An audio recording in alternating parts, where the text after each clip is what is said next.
Another long night at Chicago General Hospital. Lily Chun checks her watch. 3 a.m. Room 314. Rebecca Morrison, day 183 in coma. Lily enters quietly, expecting the usual empty room. There he is again. David Morrison, 6 months sleeping in that chair, never leaving his wife's side. Rebecca lies motionless, machines beeping steadily. Beautiful even in stillness. What dreams visit her? Lily reaches for a spare blanket. David looks so cold, so exhausted. She covers him gently. David's eyes flutter open. Blue meets dark. Time stops.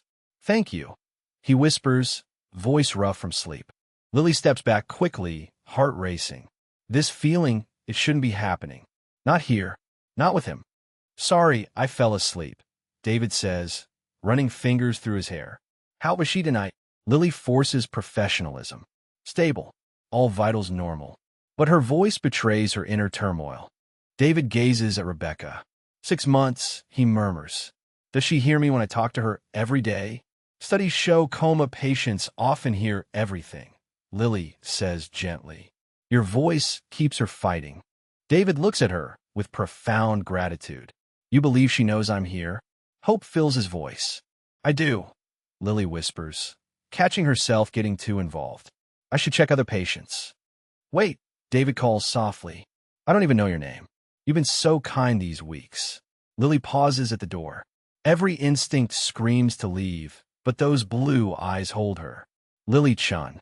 Lily, he repeats, her name sounding warmer in his voice. I'm David.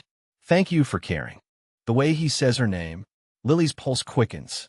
This is dangerous territory. It's my job. Maybe, David says, standing. But your kindness goes beyond duty. I see it in your eyes. Lily's breath catches. He sees it too. This impossible connection. I have to go, she whispers urgently. David watches her flee, something awakening in his chest after months of numbness. What's happening to me? Where are you watching from? Ever felt an impossible connection? Comment below, like if this touched your heart, and subscribe for more love stories. This is just the beginning. 5 years ago, David and Rebecca Morrison were the perfect married couple. They had tied the knot right after college, building their marriage on shared dreams and mutual ambition. Their Chicago apartment buzzed with newlywed laughter, intimate conversations, and endless possibilities stretching out before them. David, a talented architect, and Rebecca, a rising marketing executive, seemed to complement each other perfectly as husband and wife. Friends constantly told them they were marriage goals, that they had found something rare and beautiful together. Everyone who knew them believed their marriage would last forever. But that last night, their perfect marriage cracked wide open. They stood in their living room, voices raised in the most heated argument of their 5-year marriage. The topic that had been simmering beneath the surface for months finally exploded between them like a bomb. I want us to start trying for a baby, David pleaded desperately, his voice filled with longing. We've been married for 5 years. We're financially stable, and I can already picture our children filling this home with joy. Rebecca's face hardened with frustration. I'm not ready to sacrifice everything I've worked for, David. My career is finally taking off exactly like we planned before we got married. The argument escalated as the December storm outside grew more violent. Rain hammered against their windows while thunder shook the building, perfectly matching the tempest raging inside their marriage. You never actually listen to what I want, Rebecca screamed through her tears, pacing like a trapped animal. It's always about your timeline, your dreams, your perfect little vision of our future. What about my dreams? What about everything I've sacrificed since we got married? Her words cut through David's heart like shards of glass, each accusation more painful than the last. 5 years of marriage seemed to be crumbling before his eyes. I need space to think about our marriage, Rebecca announced with finality, grabbing her car keys from the granite kitchen counter with trembling hands.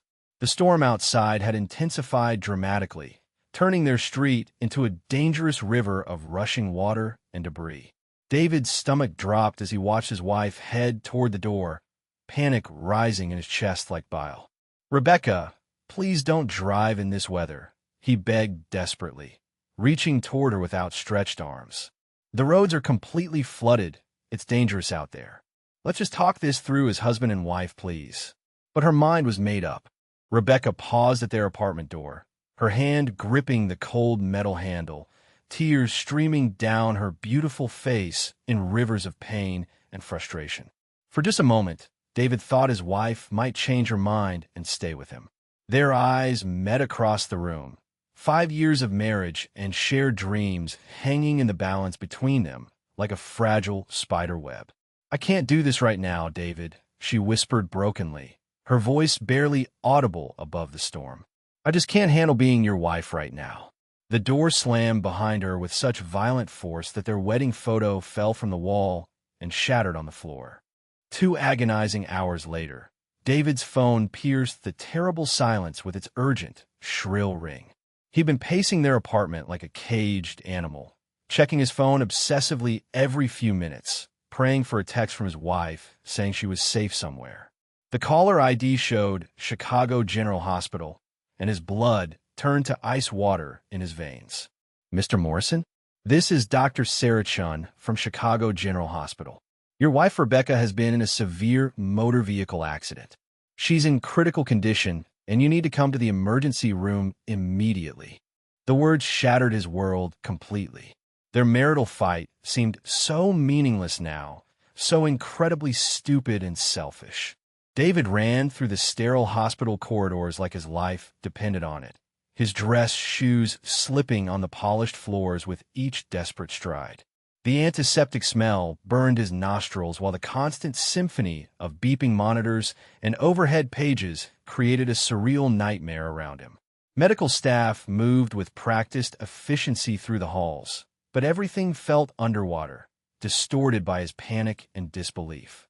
A trauma surgeon in bloodstained scrubs met him at the ICU doors, her expression professionally grave, but not without compassion. "Mr. Morrison, your wife suffered severe head trauma in the collision. We've induced a medical coma to reduce brain swelling." Nothing could have prepared David for the sight that greeted him in room 314. His wife, Rebecca, lay surrounded by a complex maze of tubes, wires, and quietly humming machines that were keeping her alive. Her face, usually so animated with passion and fierce determination, now rested in an unnaturally peaceful expression that terrified him to his core. The rhythmic beeping of her heart monitor became the soundtrack to his new reality.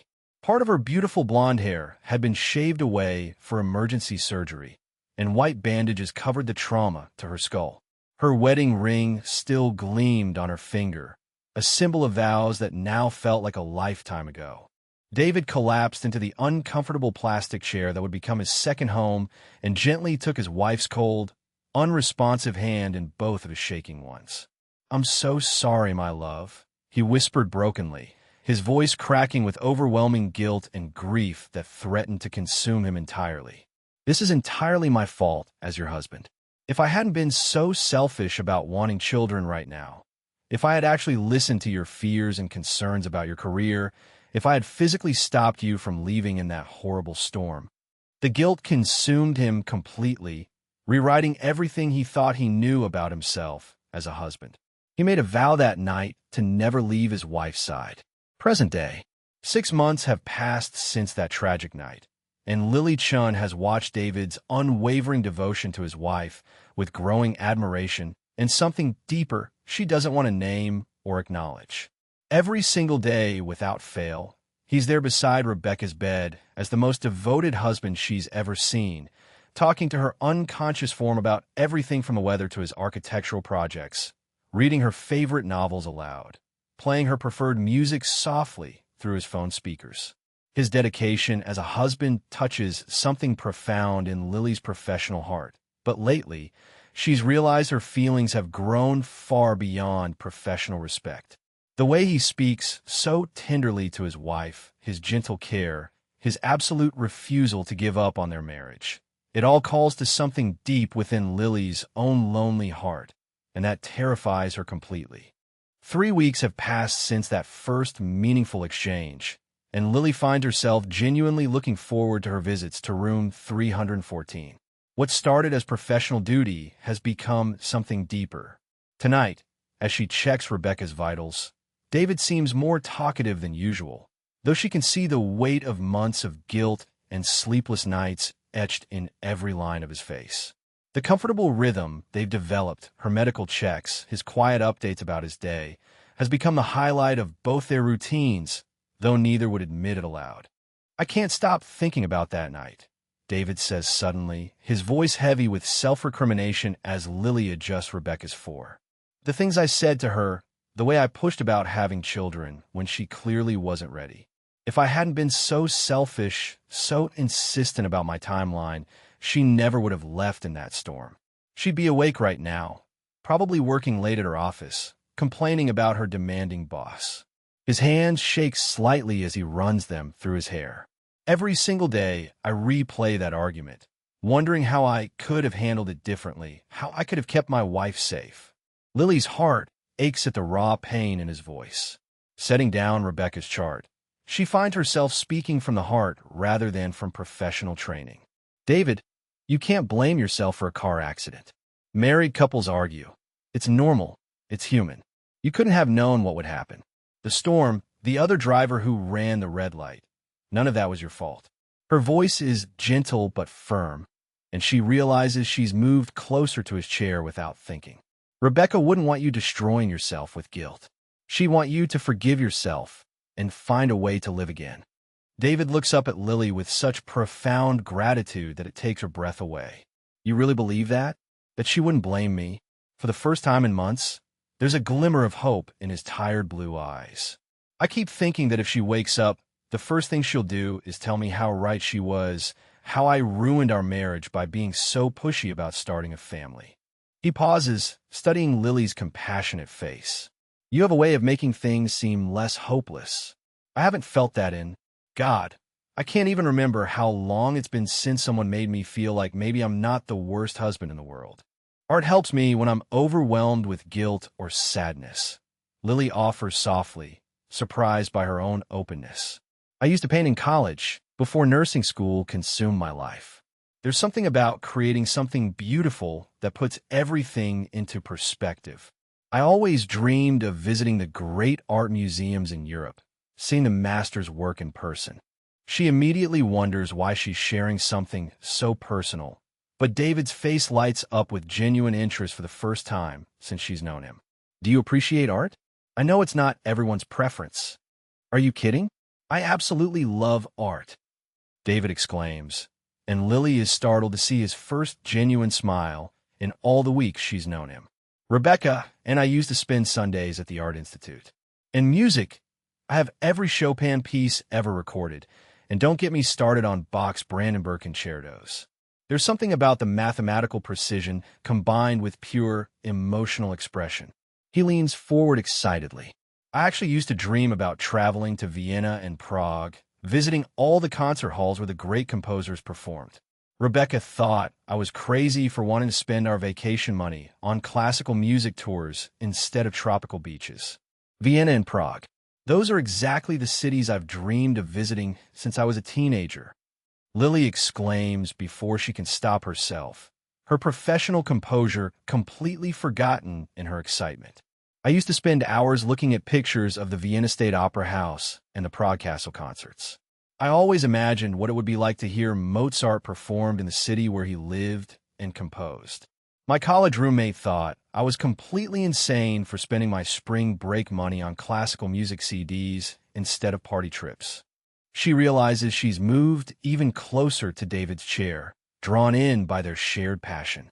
"We have the exact same dreams," David says softly, his voice filled with wonder and something deeper that makes Lily's heart race dangerously. "I can't believe I found someone who understands that kind of longing for beauty and history in music." Their eyes meet and hold, and for a moment the beeping machines, the hospital smells, even Rebecca's presence seems to fade away. The connection between them is electric, undeniable, and completely inappropriate.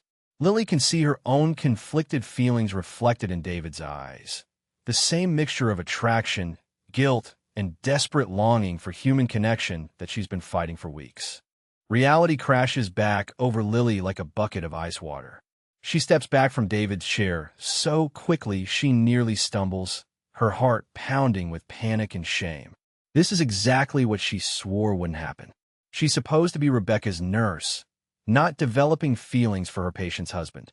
I shouldn't be talking about personal things like this, she stammers, avoiding David's confused gaze. It's not professional. I need to maintain appropriate boundaries. But even as she says the words, she knows it's too late. The connection between them has grown too strong to simply wish away, and they both know it. For the rest of her shift, Lily tries desperately to avoid room 314, but she finds herself drawn back like a magnet. She stands in the hallway outside Rebecca's door, torn between her professional duty and her growing emotional attachment to David. When she finally forces herself to enter for Rebecca's final vital check, she keeps her eyes firmly on the medical equipment, refusing to meet David's questioning gaze. Her numbers look stable for the night. She reports formally, but her voice betrays her inner turmoil. As she hurries toward the door, she can feel David watching her with a mixture of confusion and understanding that terrifies her. These feelings are wrong, impossible, and completely beyond her control. Dr. Amanda Foster has been supervising the ICU at Chicago General for over 15 years, and she's developed an instinct for recognizing when professional boundaries are being crossed. Over the past few weeks, she's noticed something troubling in the way Nurse Chen lingers in room 314, the way her voice softens when she speaks to Mr. Morrison, and the subtle changes in her usually impeccable professional demeanor. The conversations seem to last longer than necessary, and there's an intimacy in their interactions that goes beyond appropriate caregiver-family relationships. This morning, she decides it's time to address the situation before it spirals completely out of control. "Lily, I need to speak with you privately," Dr. Foster says, cornering her in the break room during her lunch break. Her tone is firm but not unkind, the voice of someone who's had to have difficult conversations many times before. "I've been observing your interactions with the Morrison family, particularly with Mr. Morrison, and I'm concerned about what I'm seeing. You're spending far more time in that room than medical necessity requires, and your demeanor suggests an emotional involvement that goes well beyond appropriate professional boundaries." Lily feels her cheeks burn with embarrassment and shame, knowing she's been caught red-handed in behavior she knows is wrong. "Dr. Foster, I assure you that my care for Mrs. Morrison has been completely professional," Lily responds, but even to her own ears, the words sound hollow and unconvincing. "Mr. Morrison has been under tremendous stress for months, and I've simply been providing the emotional support that any compassionate healthcare worker would offer to a family member in crisis." She can't meet Dr. Foster's knowing gaze, and her hands tremble slightly as she clutches her coffee cup. The truth is written all over her face, and they both know it. Her feelings for David have grown far beyond anything that could be considered appropriate professional compassion. "Lily, I've seen this happen before, and it never ends well for anyone involved," Dr. Foster says, her voice taking on a protective edge mixed with professional authority. Vulnerable family members in crisis can form intense emotional connections with their caregivers, but these feelings are usually misplaced gratitude and trauma bonding, not genuine romantic attraction. You're putting your nursing license at risk, not to mention potentially causing severe emotional damage to a man who's already been through unimaginable trauma. She leans forward, her expression serious and unwavering. "I'm giving you one warning. Maintain professional distance, or I'll have no choice but to remove you from Mrs. Morrison's case entirely and report this to administration." "I understand completely, Dr. Foster, and I promise to maintain appropriate professional boundaries moving forward," Lily says, though the words feel like ash in her mouth and her heart rebels against every syllable. She knows she should be grateful for the warning instead of angry, but part of her resents being told to ignore feelings that feel more real and intense than anything she's experienced in years. "Mrs. Morrison's care will remain my top priority, and I'll limit my interactions with Mr. Morrison to medical necessity only." Even as she makes the solemn promise, she knows it will be nearly impossible to keep. The connection between her and David has grown too strong to simply switch off like a light, but she has no choice but to try. That same evening, David sits alone beside Rebecca's bed, feeling more isolated and desperate than he has in months. The latest consultation with Rebecca's neurologist has left him reeling with devastating news. "Mr. Morrison, I need to be honest with you," Dr. Williams had said with professional compassion. "After 6 months in a coma, the likelihood of your wife making a full recovery diminishes significantly with each passing day. We may need to start discussing long-term care options and preparing yourself for the possibility that she may never wake up." The words echo in David's mind like a death sentence, crushing the hope he's clung to for half a year. When Lily enters for Rebecca's evening vital check, David looks up at her with such desperate need for comfort and human connection that it takes her breath away. "Lily, I just spoke with Dr. Williams about Rebecca's prognosis," he says, his voice breaking with emotion and despair. "He basically told me to start preparing for the possibility that she'll never wake up, that I might need to make decisions about long-term care facilities." Tears well up in his tired eyes as he continues, "I don't know how to accept that. I don't know how to give up on the woman I've loved for 7 years. But I also don't know how to keep living in this limbo forever." Every instinct in Lily's body screams at her to go to David, to offer him the comfort and support he so desperately needs in this moment of crisis. She can see the devastation written across his face, the way his shoulders shake with suppressed sobs, and her heart breaks for his pain. But Dr. Foster's warning echoes in her mind, along with the threat to her career and professional reputation. "I'm so sorry, David," she says stiffly, forcing herself to maintain physical distance while checking Rebecca's monitors with mechanical precision. "That must be incredibly difficult news to process. Perhaps you should speak with the hospital chaplain or a grief counselor about these feelings." As Lily finishes her medical duties and heads for the door, David follows her into the empty hospital corridor. The late hour means most of the staff has gone home, leaving them essentially alone in the dimly lit hallway. "Lily, please," he says, his voice raw with emotion and desperate need. "I know you're trying to maintain professional boundaries, but I can see in your eyes that you care about me as more than just a patient's family member. I'm drowning here, and talking to you these past weeks has been the only thing keeping me sane." He takes a step closer, and she can smell his cologne, can see the pain and longing in his blue eyes. "I need someone who understands, someone who cares. I need you." The space between them seems to disappear as they're drawn together by months of suppressed attraction and emotional connection. David reaches up to gently touch Lily's face, and she doesn't pull away, her resolve crumbling in the face of his raw need and her own overwhelming feelings. "David," she whispers, his name a prayer and a warning all at once. They lean closer, their faces inches apart, the world narrowing to just this moment, this impossible choice between what's right and what feels inevitable. Just as their lips are about to meet, the sound of footsteps echoing down the corridor breaks the spell. They spring apart, both breathing hard, the weight of what almost happened hanging heavy in the air between them. "This can't happen," Lily whispers, but her voice lacks conviction, and they both know that the line they almost crossed tonight has changed everything between them forever. 3 days have passed since that electric moment in the corridor when they almost kissed, and both Lily and David are struggling desperately against the feelings that threaten to consume them. Every time she enters room 314 for Rebecca's care, they can barely make eye contact without feeling the pull of that unfinished moment. The memory of how close they came to crossing that forbidden line hangs heavy in the air between them like a storm cloud ready to break. They both know they should stop this before it goes any further, but the magnetic attraction between them seems to have a will of its own.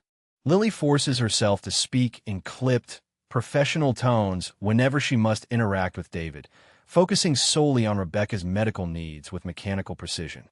Mrs. Morrison's vitals are stable, she reports without meeting his eyes, her hands trembling slightly as she adjusts 4 lines. Her neurological responses remain unchanged, but every fiber of her being wants to offer him comfort, to continue the conversations that made them both feel so alive. Fighting her feelings for David is like swimming against a rip current, exhausting and ultimately futile, but she's determined to try for the sake of her career and her conscience. David tries to respect the professional distance Lily is maintaining, but the sudden loss of their connection hits him harder than he expected. For weeks, their conversations had been his lifeline, the one bright spot in an otherwise hopeless existence. Now he's back to sitting alone with his thoughts and his guilt, talking to Rebecca's unconscious form and getting no response. The silence feels more oppressive than ever, and he finds himself watching the door constantly, hoping for even a brief moment of Lily's warmth and understanding. The depression that had started to lift during their friendship has returned with crushing force. When they are forced to be in the same room together, the silence between them is painful and loaded with everything they cannot say. David's eyes follow Lily's every movement as she tends to Rebecca, and she can feel his gaze like a physical touch. Neither speaks beyond medical necessity, but the air crackles with unspoken words and suppressed emotions. Both are clearly miserable. David has dark circles under his eyes and looks more defeated than ever, while Lily moves with mechanical efficiency, her usual warmth completely buried under professional detachment. They're both drowning, but they've decided to drown separately rather than risk pulling each other under. That evening, Lily sits in her small Chicago apartment, staring at her phone with tears streaming down her face. She hasn't eaten in hours, and she can't concentrate on anything except David's sad eyes and the way he looked at her like she was abandoning him. The guilt of her feelings wars with the guilt of staying away, creating an impossible emotional knot she can't untangle. Finally, in desperation, she calls her older brother James, the one person who's always been able to help her see clearly through difficult situations. "James, I need to talk to someone," she says when he answers, her voice breaking. "I'm in trouble, and I don't know what to do." 20 minutes later, James Chun sits across from his sister in their favorite coffee shop near her apartment, his kind eyes filled with concern as he watches her struggle to find the words. "Lily, I haven't seen you this upset since nursing school finals," he says gently, reaching across the table to squeeze her hand. "Whatever's going on, you know you can tell me anything. I'm not here to judge. I'm here to help." James has always been Lily's emotional anchor, the calm, wise presence she turns to when life becomes overwhelming. As a social worker, he's learned to listen without judgment and offer guidance without forcing his opinions on others. Through tears and halting words, Lily tells James everything about David and Rebecca, about their conversations and growing connection, about the moment they almost kissed, about Dr. Foster's warning, and about the agony of trying to stay away from someone who's become so important to her emotional well-being. "I know it's wrong, James," she cries, wiping her eyes with a tissue. "She's my patient, he's her husband, and I could lose my career. But I've never felt anything this strong for anyone before. When I'm with him, I feel like the best version of myself. When I'm away from him, I feel like I'm dying inside. I don't know how to reconcile these feelings with what I know is right." James listens to his sister's confession without interruption, his expression thoughtful and compassionate rather than shocked or disapproving. When she finishes, he's quiet for a long moment, considering his words carefully. "Lily, I've learned something in my years of counseling families in crisis," he says finally, his voice gentle but firm. "Love, real, genuine love, is never a sin in itself. The capacity to care deeply for another person, to want their happiness and well-being, to find joy in their presence. These are some of the most beautiful aspects of being human." He pauses, studying her tear-stained face.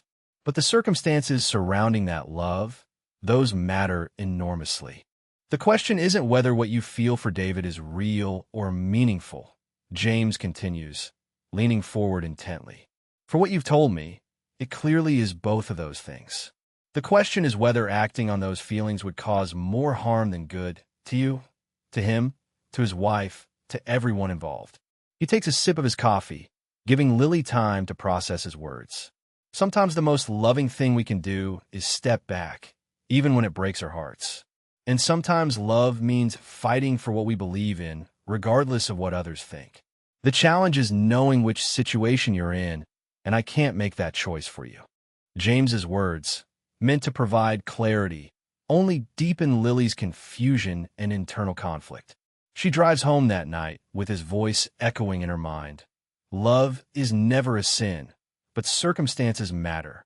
The moral complexity of her situation feels even more overwhelming now that she has permission to acknowledge her feelings as legitimate rather than simply wrong. If her love for David is real and meaningful, as James suggested, does that make it worth fighting for? Or does the fact that he's married to a woman in a coma make it something she should sacrifice for the greater good? For the first time since this began, Lily realizes she doesn't want simple answers about right and wrong. She wants someone to tell her how to follow her heart without destroying everyone's life in the process. But that's exactly what no one can tell her. 2 weeks have passed since James's advice left Lily more confused than ever, and the magnetic pull between her and David has become impossible to ignore. Tonight, as she finishes her shift and walks through the dimly lit hospital parking garage, she finds David waiting by her car. The fluorescent lights cast harsh shadows across his exhausted face, but his eyes burn with desperate intensity. "Lily, I can't do this anymore," he says, his voice hoarse with suppressed emotion. "I can't pretend that what's between us doesn't exist. I can't keep fighting feelings that are stronger than anything I've ever experienced. These past weeks of trying to stay away from you have been torture," David continues, taking a step closer to her. "I sit beside Rebecca's bed for hours, and all I can think about is you. Your smile, your voice, the way you make me feel alive again. I know this is wrong on every level. I know I'm married to a woman who's fighting for her life upstairs. But I also know that what I feel for you is real, and I'm tired of pretending it isn't." His hands tremble as he reaches toward her, stopping just short of touching her face. "I need you, Lily, not just as a friend or a nurse, but as the woman who's stolen my heart completely." Lily's carefully constructed emotional barriers finally crumble under the weight of David's raw honesty and her own desperate longing. "You think this has been easy for me," she whispers, tears streaming down her face. "You think I haven't been dying inside, watching you suffer and not being able to comfort you? Every night I go home and cry because I miss talking to you, miss seeing you smile, miss feeling like I matter to someone." She wipes her eyes with shaking hands. "I've never felt anything like this before, David.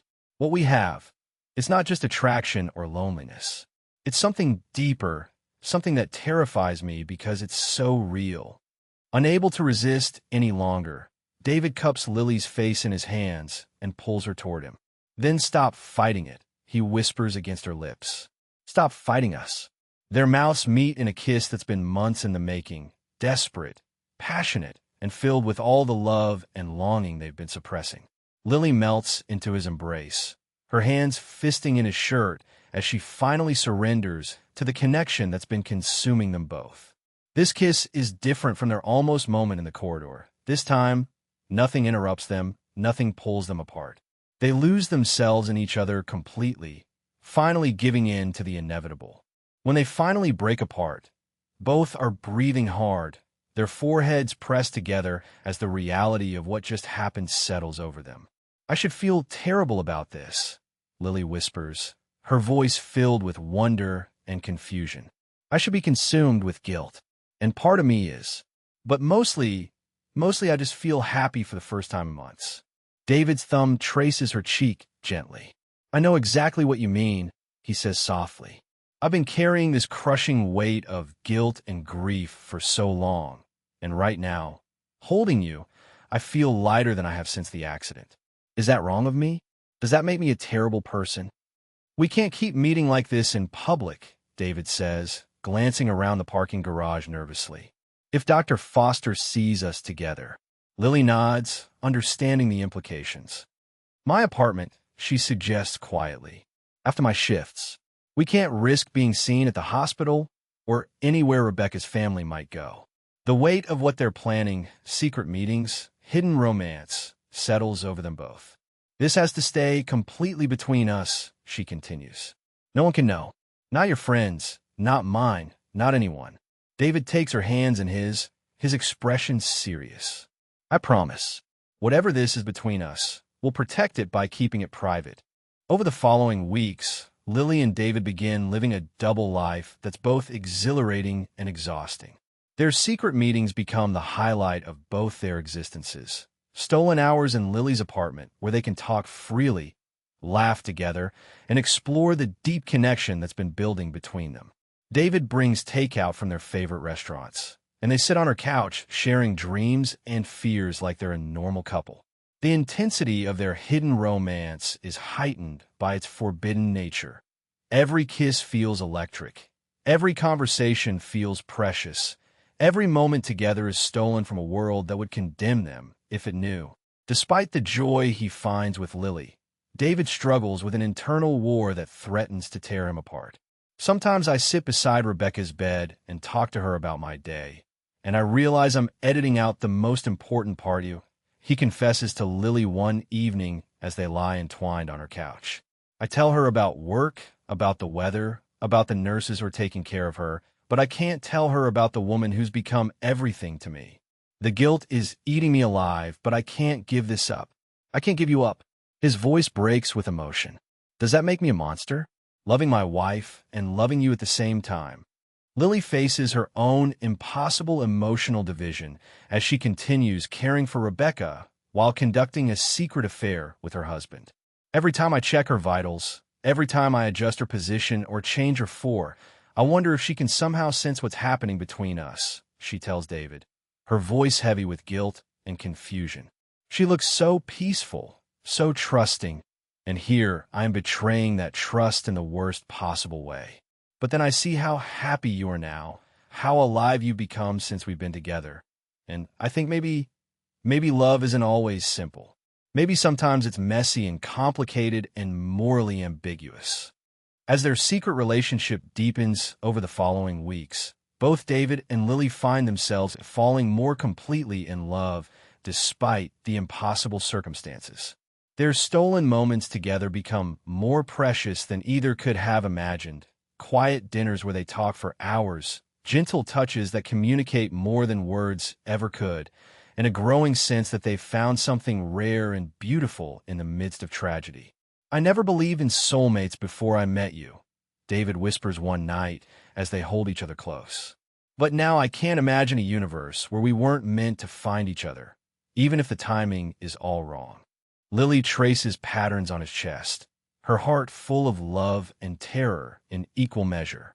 Whatever happens, I want you to know that these weeks with you have been the happiest of my life. Dr. Amanda Foster has been keeping a closer eye on Lily Chun ever since their conversation in the break room weeks ago. Despite Lily's promises to maintain professional boundaries, something about the nurse's behavior still doesn't sit right with her. Tonight, working late to catch up on administrative duties, she notices Lily leaving the hospital at an unusual time.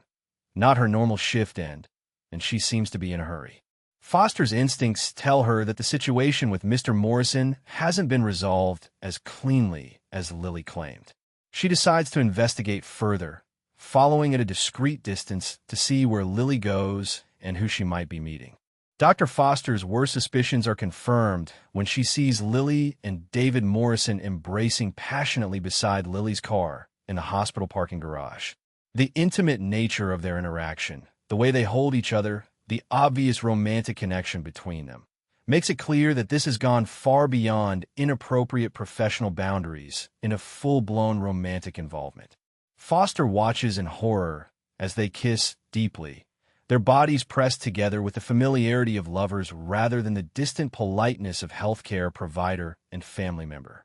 Her professional training and ethical standards are outraged by what she's witnessing, and she knows immediate action must be taken to protect both the hospital's reputation and Mrs. Morrison's interests. Ms. Chun, Mr. Morrison. Dr. Foster's voice cuts through the night air like a blade, causing Lily and David to spring apart in shock and terror. Her face is a mask of professional fury as she approaches them with measured steps. I gave you explicit warnings about maintaining professional boundaries, Ms. Chun, and this is how you respond to my trust and guidance? Her voice is ice-cold but controlled, the tone of someone who's dealt with serious professional misconduct before. And Mr. Morrison, while your wife lies unconscious upstairs depending on our medical team for her very survival, you're conducting an affair with her nurse in our parking garage. I'm appalled by both of your choices and the betrayal of trust this represents. Lily feels her entire world collapsing around her as she faces Dr. Foster's righteous anger. Dr. Foster, please, I can't explain, she begins desperately, though she knows there's no explanation that will make this situation acceptable. I know how this looks, and I know I've violated professional boundaries, but David and I, what we have is real. It's not just some sordid affair or unprofessional misconduct. Her voice shakes with terror and desperation as she realizes her nursing career, everything she's worked for since college, is about to be destroyed. Please don't report this. I'll do anything. I'll transfer to another department. I'll take disciplinary action, but please don't end my career over this. Ms. Chun, you are hereby removed from Mrs. Morrison's case effective immediately. Dr. Foster declares with finality that brooks no argument. You will not enter her room, you will not participate in her care, and you will have no professional contact with Mr. Morrison whatsoever. If I see you anywhere near room 314 or interacting with Mr. Morrison in any capacity, I will have security escort you from the premises and file a formal complaint with the state nursing board. Her eyes shift to David with equal coldness. And Mr. Morrison, if you cannot conduct yourself appropriately while visiting your wife, I will have no choice but to restrict your visiting privileges entirely. Mrs. Morrison deserves better from both of you. The confrontation with Dr. Foster is only the beginning of David's troubles. Within days, Rebecca's family begins to notice and question his changed demeanor.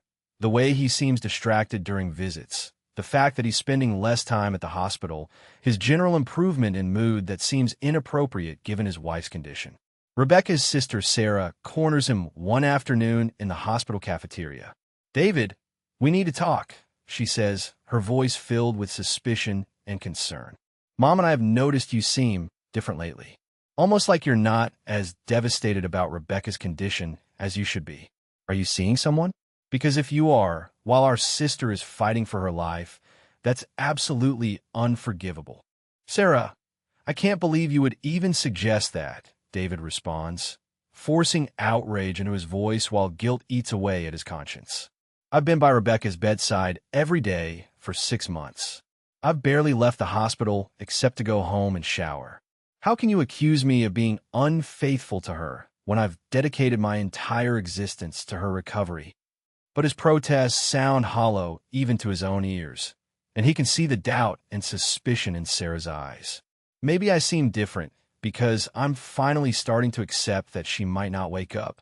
The doctors have been preparing me for that possibility. Maybe what you're seeing isn't happiness, but the beginning of acceptance and the attempt to figure out how to keep living." Lily's life at Chicago General becomes a nightmare of professional isolation and constant scrutiny. Dr. Foster has clearly shared some version of events with other supervisors because she finds herself reassigned to the least desirable shifts and departments, constantly watched by supervisors, and treated with cool professionalism by colleagues who previously considered her a friend. The work that once gave her purpose and pride now feels like a prison sentence. Every day, she watches other nurses go about their duties in the ICU, her former department, while she's stuck in the emergency room dealing with drunk college students and minor injuries instead of the complex medical cases she loves. Meeting in secret has become nearly impossible with Dr. Foster's watchful eye and Rebecca's family's increased suspicion. When Lily and David finally manage to steal a few moments together in a coffee shop across town, the weight of external pressure has taken its toll on both of them. "We can't keep doing this," Lily says, tears streaming down her face as she voices what they both know to be true. "Dr. Foster is watching my every move. Your family is getting suspicious, and I'm about to lose everything I've worked for my entire adult life. As much as I love you, as much as this relationship means to me, we have to face reality. The cost is too high for both of us." David reaches across the table to take Lily's hands one last time, his own eyes filled with unshed tears and desperate love. "I know you're right," he whispers, his voice breaking with the weight of what they're about to lose. "I can't ask you to sacrifice your career, your reputation, everything you've built for a relationship that has to exist in shadows and secrecy. And I can't keep lying to Rebecca's family while she's helpless upstairs." They sit in silence for several long minutes, holding hands and memorizing each other's faces, knowing this is goodbye.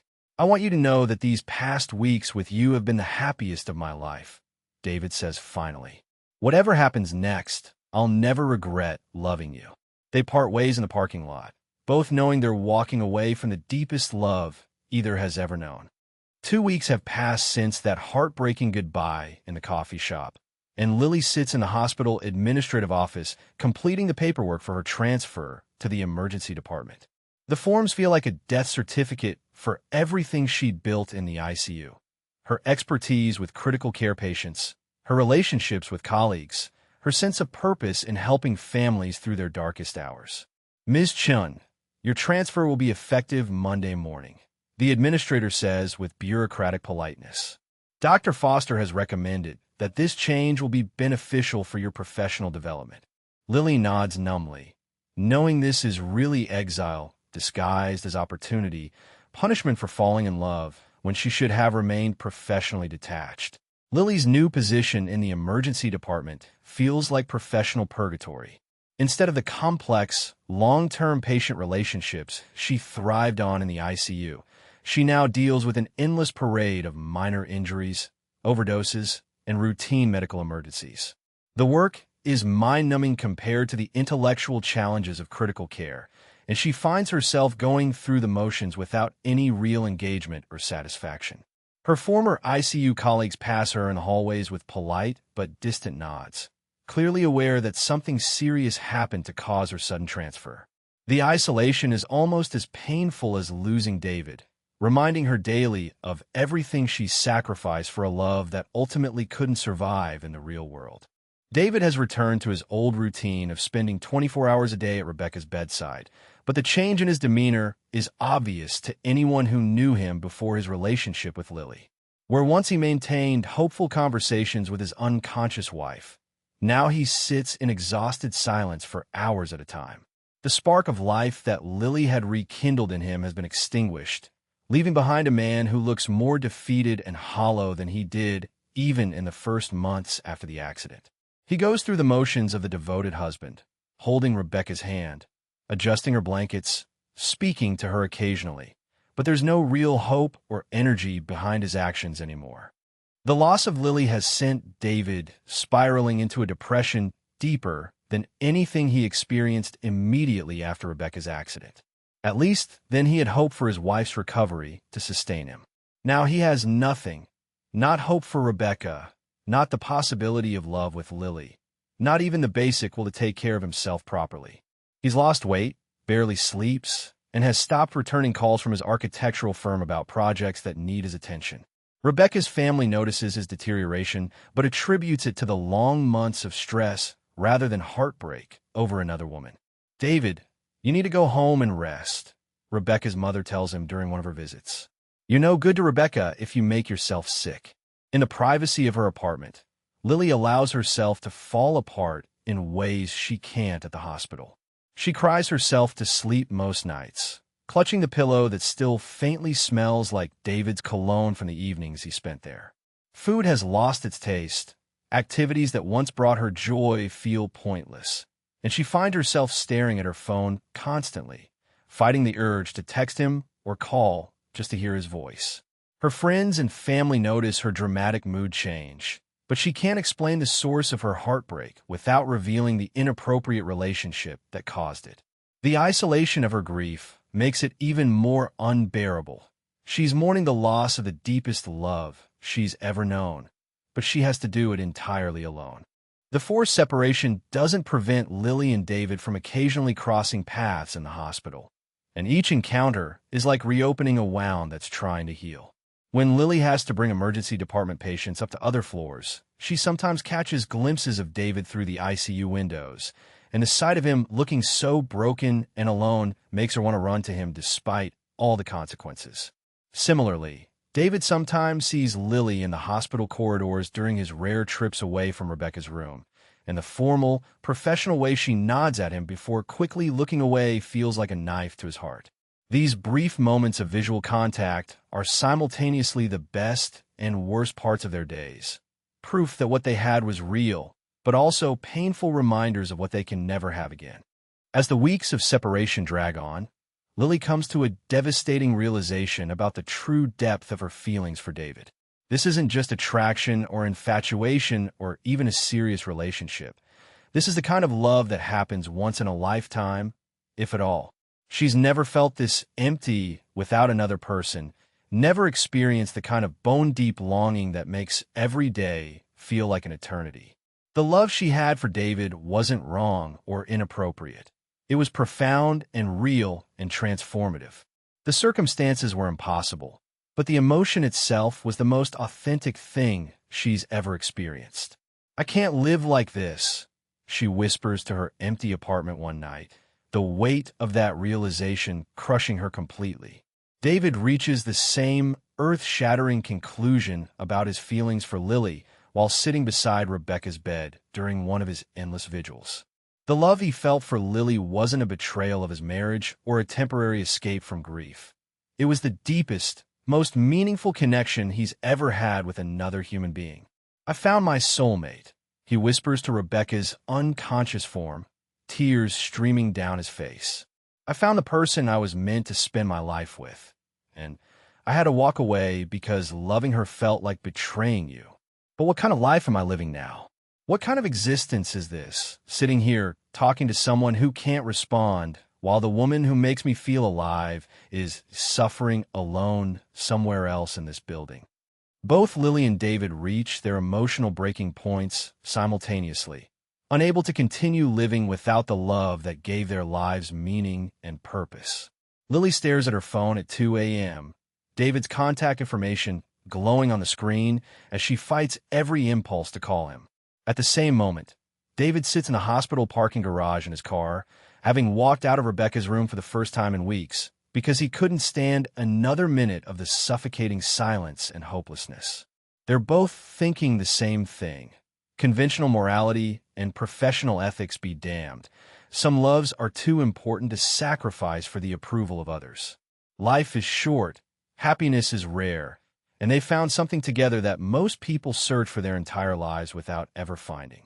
The forced separation has taught both Lily and David that what they have together isn't something that can be turned off or forgotten. It's a fundamental part of who they are now, and trying to live without it is slowly killing them both. Whether they act on this realization immediately or continue to suffer in silence, one thing has become crystal clear. Their love is not a mistake or a moral failing, but the most important thing that's ever happened to either of them. The question is no longer whether they should be together, but whether they have the courage to fight for their happiness, even when the entire world seems determined to keep them apart. As this chapter closes, both are poised on the brink of a decision that will determine the rest of their lives. Continue dying slowly in noble separation, or risk everything for the chance to truly live. After 6 months and 3 weeks in a medically induced coma, Rebecca Morrison's eyelids flutter open for the first time since that stormy December night. The morning sun filters through the hospital room windows as she slowly regains consciousness, her blue eyes struggling to focus on the unfamiliar ceiling above her. The steady beeping of monitors that has provided the soundtrack to David's vigil suddenly changes rhythm as Rebecca's vital signs shift from the deep unconsciousness she's maintained for nearly 7 months to the confused awareness of someone emerging from a very long, very dark sleep. A nurse walking by notices the change in the monitor readings and immediately calls for Dr. Foster and the neurological team. David is dozing fitfully in his familiar chair when the commotion of medical staff rushing into the room jolts him awake. "Mr. Morrison, she's regaining consciousness," Dr. Foster announces with professional excitement tinged by personal complexity given her knowledge of David's recent behavior. David looks at his wife's face and sees her eyes open and aware for the first time in months. And his reaction is far more complicated than the pure joy and relief he expected to feel. "Yes, There's gratitude that she's alive and recovering. But there's also a crushing sense of guilt about Lily and fear about what Rebecca's awakening means for the love he's discovered and lost. "Rebecca," he whispers, taking her hand. "Can you hear me?"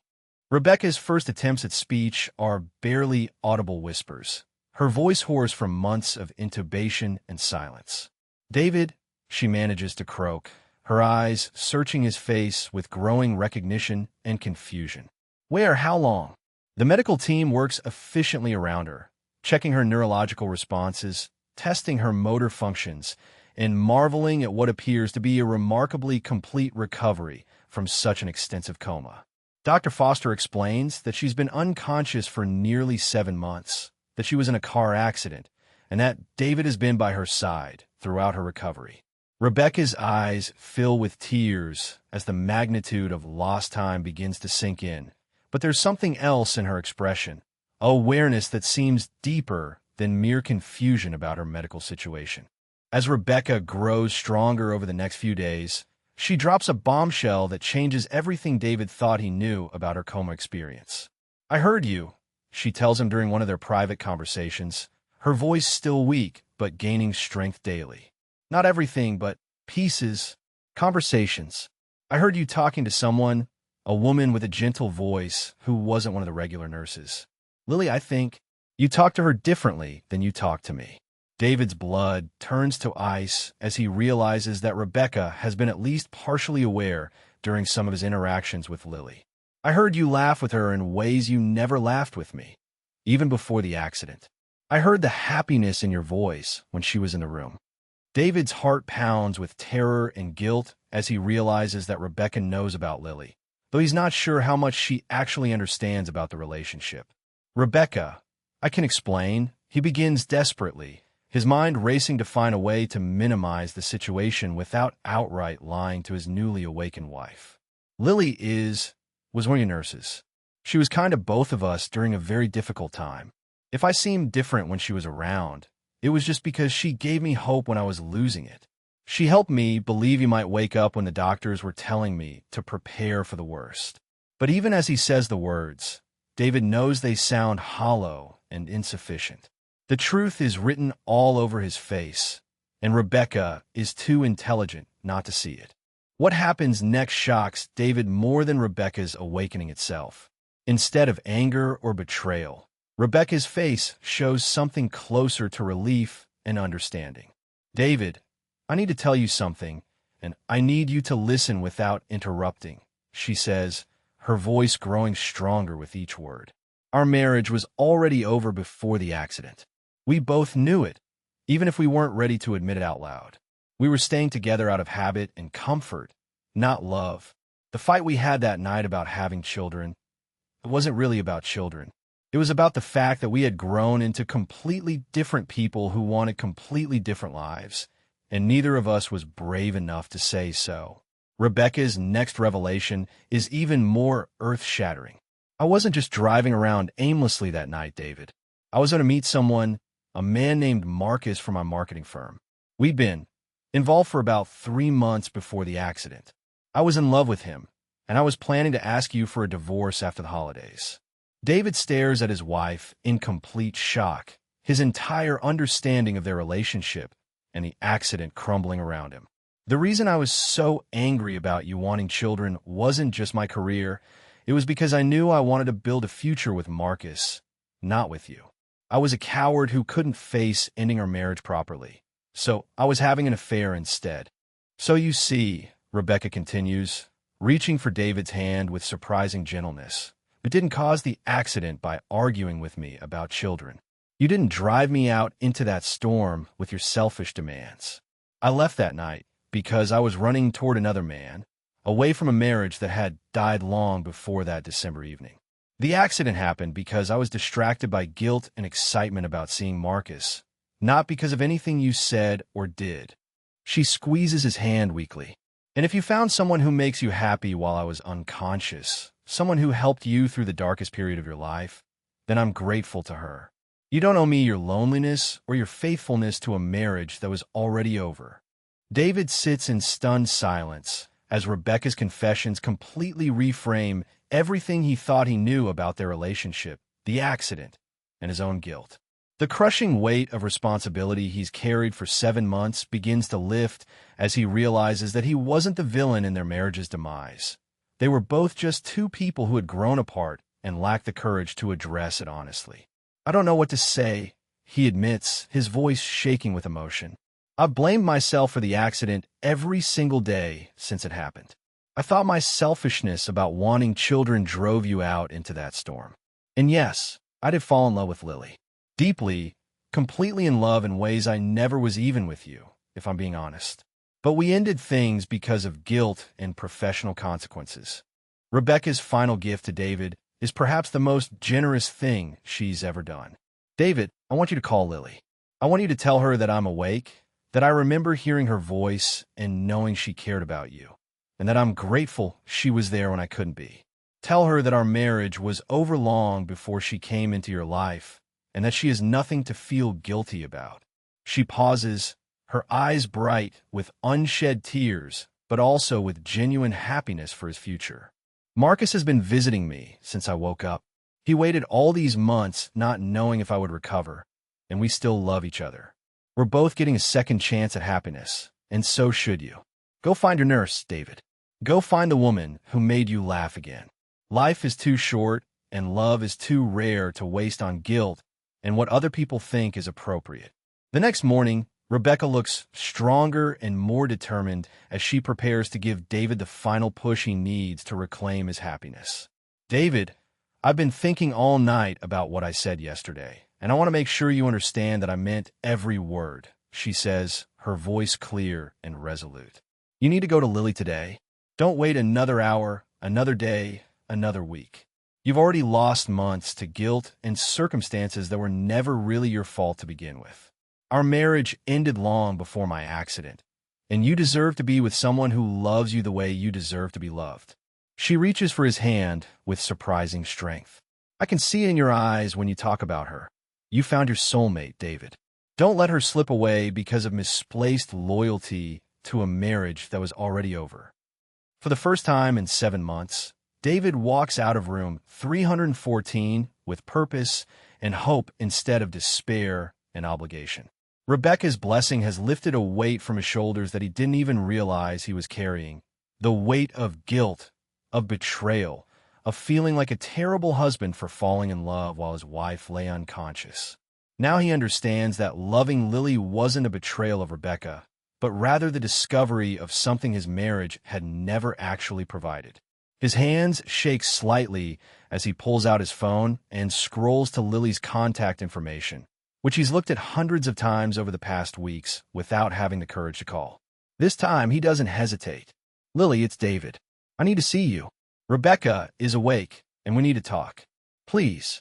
Lily is in her apartment, trying to force herself to eat breakfast when her phone rings with David's name on the display. Her heart stops completely. She's dreamed of this call, but never believed it would actually come. When she hears his voice saying Rebecca is awake and they need to talk, her emotions crash into each other like colliding trains. Relief that Rebecca has recovered, terror that David is calling to say goodbye forever now, that his wife is conscious, hope that maybe something has changed, and overwhelming love for the man she's tried unsuccessfully to stop thinking about every moment of every day. "What do you want to meet?" she asks, her voice barely steady. "And David, I'm so glad Rebecca is okay. Whatever else happens, I'm genuinely happy she's recovered." They meet at the same coffee shop where they said goodbye weeks ago, the irony not lost on either of them. David looks different, still tired, still carrying the weight of months of stress. But there's something lighter in his expression, something hopeful that hadn't been there during their last devastating conversation. Lily sits across from him with her hands wrapped around her coffee cup to keep them from shaking, terrified of what he's about to tell her, but unable to keep herself from drinking in the sight of him after weeks of forced separation. Rebecca remembers hearing some of our conversations. David begins, and Lily's heart sinks, expecting the worst. "She knows about you, about us, and I thought she would be angry or heartbroken. But Lily, what she told me changes everything." As David recounts Rebecca's confessions, about their marriage being over before the accident, about her affair with Marcus, about her gratitude that Lily was there for David during his darkest time. Lily's world shifts completely on its axis. All the guilt she's carried about loving a married man, about betraying a helpless patient, about being the other woman, begins to dissolve as she realizes that she wasn't breaking up a happy marriage, but rather providing comfort to a man whose relationship had already ended. She said, "She's grateful to you," David continues, his voice filled with wonder and disbelief. "She said you helped me through a time when she couldn't be there, and that you have nothing to feel guilty about because you never took anything from her that she still wanted." David reaches across the table to take Lily's hands, his eyes bright with tears and overwhelming love. "Lily, I know we've been through hell these past weeks. I know the separation nearly destroyed both of us, and I know there are still professional complications we'll have to navigate. But Rebecca is right.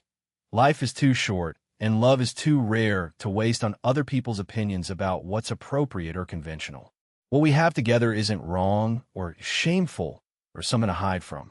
It's the most beautiful thing that's ever happened to me, and I refuse to lose it again." His voice breaks with emotion. "I'm asking you to take a leap of faith with me.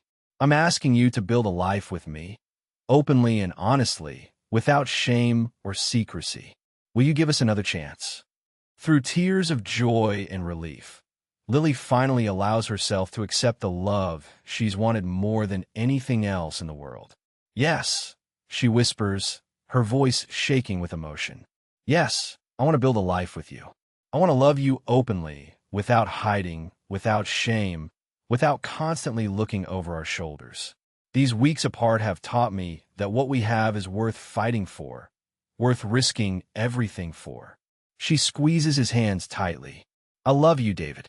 Not because you are lonely or grieving, not because I felt sorry for you, but because you're the most genuine, caring, wonderful man I've ever known. You make me want to be the best version of myself, and I want to spend the rest of my life making you as happy as you make me." Meanwhile, Rebecca's own recovery takes on new meaning as Marcus becomes a constant presence at her bedside, helping her through physical therapy and relearning basic functions after months of immobility. Their love, which was interrupted by tragedy, resumes with an intensity and appreciation that comes from nearly losing each other forever. Rebecca's family, initially confused by the presence of this man they'd never met, gradually comes to understand that their relationship predates the accident and that Rebecca and David's marriage had problems long before that fateful night. As Rebecca grows stronger physically, she also grows more confident in her decision to end her marriage and pursue the love she really wants. The divorce proceedings begin amicably, with both Rebecca and David eager to officially close one chapter of their lives so they can fully embrace their new beginnings. Dr. Foster watches the unfolding situation with initial professional skepticism that gradually transforms into grudging understanding and eventual acceptance. When she learns the full truth about Rebecca and David's marriage, about Rebecca's own extramarital relationship, and about the genuine love between David and Lily that helped him survive the darkest period of his life, she begins to see their relationship in a completely different light. Sometimes, she admits to a colleague one day, while watching David and Lily work together on a hospital charity event, love doesn't follow the neat, conventional paths we think it should. Sometimes it finds people when they most need it, even if the circumstances seem impossible. What matters isn't the timeline or the complications, but the authenticity of the connection and the way it transforms people for the better. 1 year later, David and Lily stand before their friends and family in a beautiful outdoor ceremony, exchanging vows that speak to their journey from impossible love to hard-won happiness. Rebecca, now fully recovered and engaged to Marcus, sits in the front row with a genuine smile, having become an unlikely friend to the woman who loved her ex-husband back to life. James Chun walks his sister down the aisle, proud of her courage to choose love over convention. Dr. Foster, invited as a guest who came to understand that sometimes the heart knows what it needs even when the mind thinks it's wrong, watches with professional satisfaction as two people who found each other in the darkest circumstances celebrate their love in the light. As David and Lily kiss to seal their marriage, everyone present understands they're witnessing the triumph of genuine love over impossible odds. Proof that sometimes the best things in life come from the most unexpected places, and that love truly can conquer all when two people are brave enough to fight for it.